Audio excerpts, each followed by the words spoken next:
pessoal, eu sou a Shirley, essa é a Larissa. A gente hoje vai falar um pouquinho para vocês sobre os jogos educativos, principalmente no processo de alfabetização e letramento. Como essas ferramentas são tão importantes para auxiliar o professor.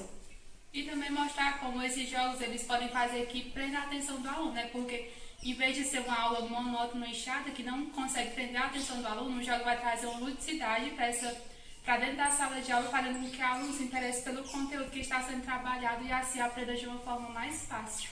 Nós podemos perceber que várias crianças hoje estão em um mundo de uma era de tecnologias. Hoje em dia, facilmente a gente vê uma criança jogando em um celular. E muitas vezes esses jogos que elas estão jogando não são utilizados com os fins educativos. Então, esses jogos, quando são trazidos para a educação com fins educativos, eles podem trazer grandes resultados, despertando principalmente nas crianças o prazer. E além de trabalhar com esses jogos digitais, a gente pode também trouxer exemplos de jogos que eles são utilizados de uma forma mais prática, que o aluno vai brincar mesmo, que é uma coisa que está se perdendo ao longo do tempo, né? Que o aluno está deixando de brincar, realmente está indo mais para o digital.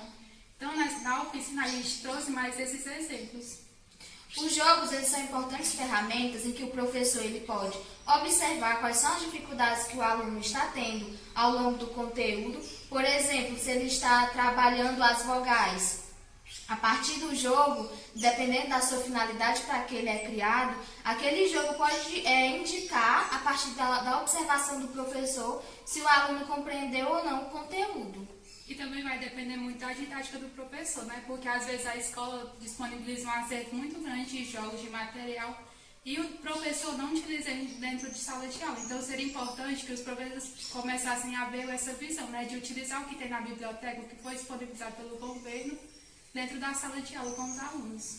Nós podemos ver na escola uma grande gama de jogos, que são jogos manuais, jogos concretos, que podem auxiliar o professor, como também jogos digitais. E esses dois tipos de jogos, eles podem tanto ser usados pelo professor, como o professor também pode usar da sua criatividade, e na internet há disponível várias formas de jogo que auxiliam nesse processo de alfabetização, que muitas vezes pode parecer uma fase complexa para as crianças, porque a criança ela está inserida em um meio educacional em que ela ainda está descobrindo novas coisas, ela própria está se desenvolvendo ao longo desse processo. Então, os jogos, como a gente já viu, que ele pode ser uma ferramenta que causa prazer na criança, que desperta o interesse da criança, que chama a atenção ou pelas cores, ou pelas figuras, ou pelas imagens.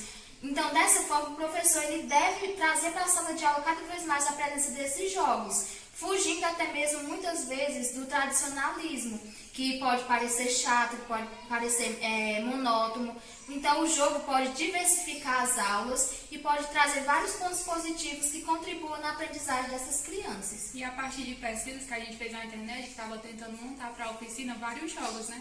Só que agora, com a dificuldade de comprar o material nos comércios, foi difícil fazer. Mas, por as pesquisas, a gente vê que é bem fácil produzir o jogo. Tem jogos simples, que sai barato, que são fáceis de fazer e que entretêm o aluno muito e é uma forma melhor dele aprender. Então, cabe muitas vezes o professor usar a sua criatividade em dinamizar as suas aulas. Então, dessa forma, a gente segue apresentando alguns tipos de jogos que foram criados pela nossa própria equipe. Esses jogos, eles estão específicos em apenas um dominó e um jogo da memória, que a gente escolheu para apresentar para vocês, mas sendo que há várias possibilidades de vários outros tipos de jogos, tanto disponíveis na internet, como na rede pública municipal. Esse jogo ele é utilizado principalmente nas crianças que estão ainda iniciando o processo de alfabetização, que estão conseguindo soletrar algumas sílabas. E esse jogo ele tem a imagem e a criança vai ter que conseguir ler o nome daquela imagem para ver se tem a peça que combina com aquela imagem. E no outro tem a palavra, em que a criança vai ter que encontrar a imagem que representa aquela palavra. Todas as figuras são figuras relacionadas com o cotidiano da criança, que é outro aspecto muito importante que a gente deve, no processo de alfabetização e letramento, ensinar as crianças de acordo com a sua realidade, com as práticas que ela exerce dentro da sociedade. O segundo jogo ele também é voltado para esse do cotidiano da criança, né? Como a gente colocou, ele é um jogo da memória, Então a gente colocou coisas do cotidiano da criança, como banana, bola, coisas que a criança já tem contato e já vai saber o que é. Então o jogo da memória, a gente coloca a criança tem que procurar a imagem e a palavra igual. Então ela vai ter que ler a palavra e conseguir encontrar o objeto igual que está na palavra, né? As crianças que fazem parte, que podem jogar esse jogo, elas são aqueles tipos de crianças que ainda estão descobrindo as primeiras palavras. Por isso que o jogo ele foi pensado, que pode parecer fácil, mas para a criança é uma nova descoberta, porque são palavras fáceis, tipo bola, mala, são palavras em que a criança ainda está aprendendo as sílabas, as letras, a juntar a palavra e conseguir ler a palavra por completo. Eles vão jogar o nosso jogo. Primeiro o jogo dominó. Pode começar.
Gabriel ganhou, né? Agora aqui o próximo jogo, que é o jogo da memória de palavras. Pode começar.